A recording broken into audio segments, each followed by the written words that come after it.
নমস্কার বন্ধুরা, আপনারা ঠিক মানি প্ল্যান্ট দিয়ে এইভাবে গাছ তৈরি করে রাখুন এবং বাড়ির সৌন্দর্য বৃদ্ধির জন্য বা ব্যালকনির সৌন্দর্য বৃদ্ধির জন্য আমরা প্রথম কথা এরকম একটা 8 ইঞ্চি টব নির্বাচন করব এবং বাতার শেড দিয়ে এইভাবে তৈরি করে নেব। তাতে কি হয়, তাদের ডাল নতুন যে ডালপালাগুলো আছে, লতানো ডালপালাগুলো এখানের উপর রেখে দেবো, তাতে খুব ভালোভাবে থেকে যাবে এবং চলে যায়। আমরা মাটি তৈরি করি ব্যাপারটা, যারা মাটিতে করবেন তারা গোবর সার এবং মিক্সার মিশিয়ে মাটিটা তৈরি করে নেবেন এবং যারা ভার্মি কম্পোজ এবং কোকোপিটে করবেন তারা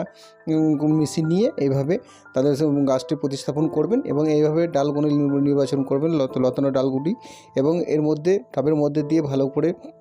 লম্বা করে সাজিয়ে নিয়ে মাটির সঙ্গে বা ভার্মি কম্পোস্ট বা যারা কোকোপিটে লাগাবেন তারা কোকোপিটের সঙ্গে মিশিয়ে দিয়ে ভালো করে দেবে, হাতে করে বসিয়ে দেবেন এবং দিয়ে দেওয়ার পর ভালো করে বেঁধে দেবেন, বেঁধে দিয়ে জল দিয়ে দেবেন, দিয়ে দেখে যাবেন